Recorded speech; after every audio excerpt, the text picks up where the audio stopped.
Hey guys, welcome to the interior of my vehicle.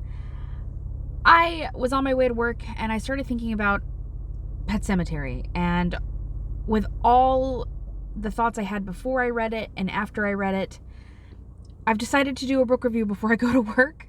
So I bring you Pet Sematary, a book review by Ariel in my car. Badoop. Going into this book, I had the expectation of being terrified, or at very least scared. And that is not what I got. Nay, nay. I got sadness. And I felt grief. And I wasn't expecting that.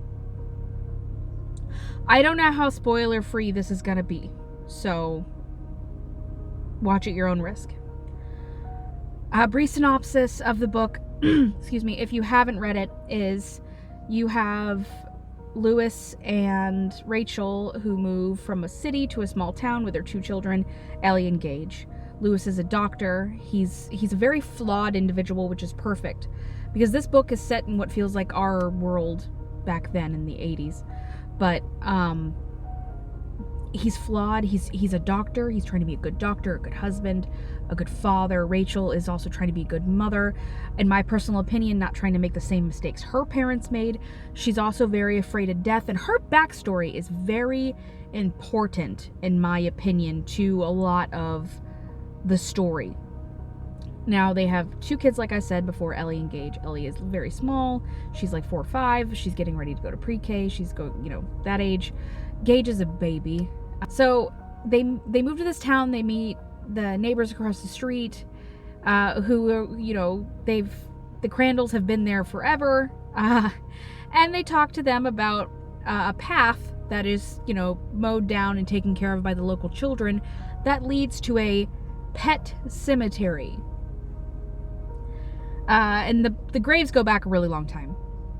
So fast forward a little bit in the book. I'm going to try not to be super spoilery until I want to tell you my thoughts. On campus where Lewis works, where his job is, a man gets hurt. Lewis and his faculty try to tend to this man's wounds, but he ultimately succumbs to his injuries. And there's some paranormal aspects with that. But for the most part, this book, up until a certain part, there were a few paranormal things. But other than that death and a haunting, and the neighbor Judd explaining the pet cemetery to them and how the kids take care of it, it just seemed kind of like a contemporary novel. It's day-to-day life. You're learning the characters. You're kind of living with them. You're feeling their joy and their pain, and they're just everyday feelings. And then tragedy strikes in the form of their family cat, Winston Churchill, they call him Church, dying from being hit.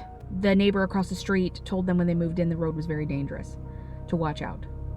And he decides, well, I'm just gonna bury it and tell Ellie that he ran away.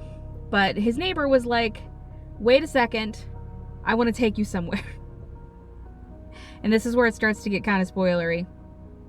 So the man takes him up to the pet cemetery over a deadfall, like a big pile of branches.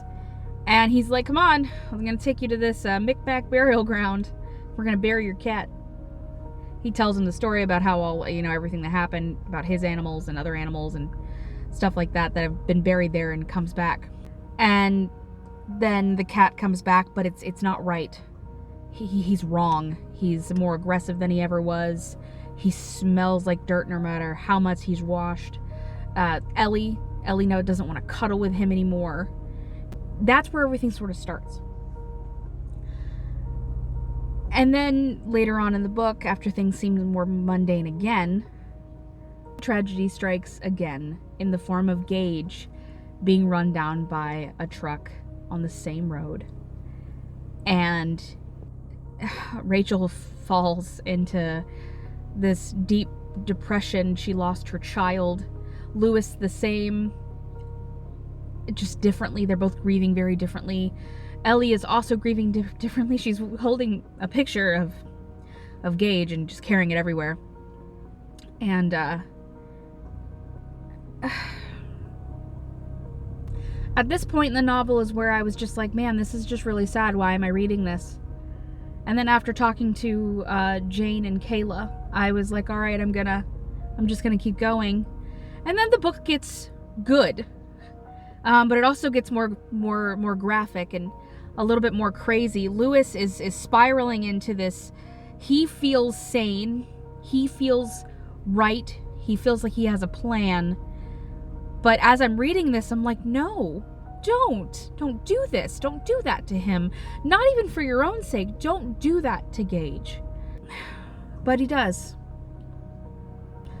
The hardest portion of this for me to read was Lewis going to the cemetery and digging Gage up. The act of it, the mania that he was feeling it, but he also felt right. And the actual, digging him up and opening the coffin. And he thought his head was gone because, moss started growing on his head, and he went to pick him up and he realized that his body was basically sewn back together, and if he picked him up wrong, he would fall apart. And I had to put it down because I'm just like, no, why are you doing this? This is stupid. Leave him where he is. That's just his body at that point, and you could pick him up and he'd fall apart. And while Lewis is doling out his plans and digging up Gage, Rachel and Ellie know something is wrong. Ellie especially. Ellie has The Shining, and I don't think I would have known that if I hadn't read The Shining first. And she talks to Rachel, she talks to her grandparents, and Rachel's like, I have to get to him. So she mad dashes on planes and in cars, racing home to figure out what's going on with her husband, because at this point she's worried that he's going to kill himself. She gets there, and it's already too late at that point.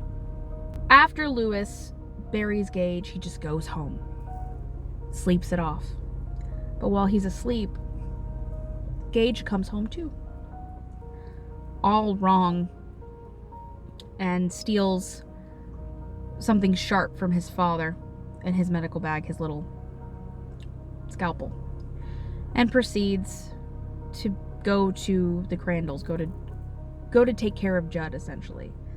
And at this point in the book, I'm like, okay, so he's possessed by the Nis that is the magical Nis in the Micmac burial ground. Okay, he's coming for Judd. Judd knew it was going to happen.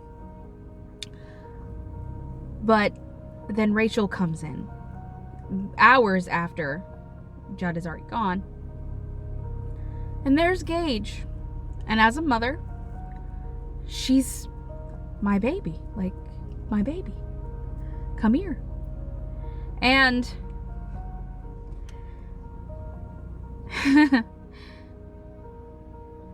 he proceeds to murder his mother, which at that point it's not Gage. I don't understand why Rachel had to die. That hurt. I don't know why that hurt so bad. And then you have the point where Lewis takes Rachel up to the Micmac burial ground, and he looks old. He has white hair. He sounds like Judd Crandall, and he's just like, well, I waited too long last time. I'm gonna go up there and do it quicker. I don't know if it's because I've had time to sit on it, but I have a different opinion of this book, because this book put me in an emotional state in which I don't even know how to explain. I don't know if you've ever lost a family member, but it's hard to lose someone you love. And who's to say, if we all had something at our disposal, that we wouldn't try to bring them back in a fit of just pure grief. So it makes it real. It feels more real. And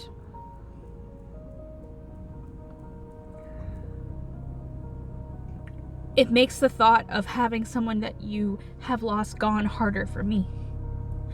So I know that I will never read this book again. I stand by my Goodreads review of 3 stars. 3 stars isn't a bad review for me. It's a good review. But I've had a lot of time to think about it. And I understand why Stephen King didn't want to publish this in the first place. So that is my very emotional review on Pet Sematary. I'm glad I read it. I'm glad that I was able to read a book that gave me these feelings, made me feel something, because when a book doesn't make you feel something, is it worth reading?